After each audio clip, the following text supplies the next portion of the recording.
A Livonian man was accused of being a werewolf, and when he was put on trial for heresy before the judges, to their shock he blatantly admitted that he was indeed a werewolf.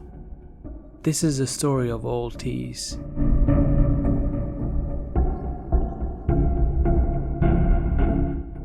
In 1691, in a small village called Jurgenberg in Swedish Livonia, which is now modern-day Latvia, lived a man in his 80s known as Thiess of Keltenbrunn, aka Old Thiess. One day, Thiess was brought before the judges of Jurgenberg for being a potential witness in a church robbery. The village people knew Old Thiess well, but it wasn't because of virtue or courage, but that he was a real werewolf who had consorted with the devil. The judges were aware of this rumor. Nonetheless, they weren't interested in that fact, as it had nothing to do with the case in hand. But right before Old Thiess was about to take the oath and testify, the judges catch a man laughing. And when confronted as to why he was laughing, he responded with something like, "Well, how could Old Thiess take this oath because everyone here knows him to be a werewolf?" The whole trial shifts towards Thiess and asks if it was true. Thiess shocked everyone in the court by admitting that he was in fact a real werewolf, but had given up that life 10 years ago. This wasn't the first time Old Thiess admitted to being a werewolf.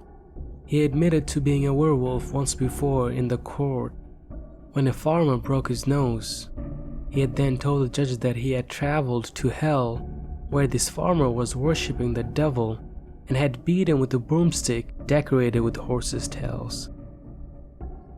After listening to him, everyone laughed and dismissed him, although one of the judges did confirm that his nose was indeed broken. However, this time the judges didn't dismiss his claims so quickly. After conferring with several officials that knew Thiess to confirm if he was in his right mind, they assured the judges that Old Thiess was truly mentally stable. When questioned further, he swore he was a benevolent werewolf who did the work of God. He claimed that he was a hound of God. Thiess further explained he and other werewolves underwent transformation only 3 times a year. After transforming, they would wander around local farms, stalk livestock, and rip them apart before roasting them in the fire with salt. The judges then asked how he had become a werewolf in the first place. Old Thiess replied, when he was a beggar, one day a rascal drank him a toast, granting him the power of werewolf. And he could also transfer this power to another person by toasting them as well, blowing 3 times into the jug and saying, "You will become like me." And if the person took the toast, they would become a werewolf.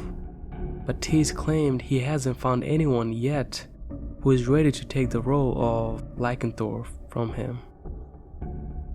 After the feast, Old Thiess and other werewolves then travel across the sea to a swamp where they would enter hell.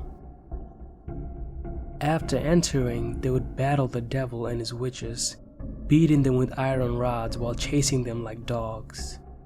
Furthermore, Thiess told the judges he and his comrades would take back all the grain, livestock, and fruits that had been stolen by the witches, and if they failed at that job, the harvest of that year would be bad.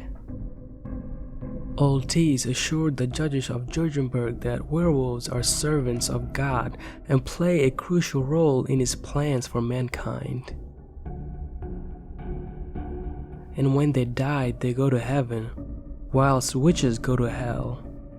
Unfortunately, Thiess also mentioned about his practice of folk magic, and did not go to church as he was too old to understand them. After listening to Thiess's case, the judges didn't know what to do with him, so they sentenced him to be flogged and banished for life for misleading Christians. I hope you guys enjoyed the video. Before you guys go, please like, subscribe, and comment. And I'll catch you guys in the next video.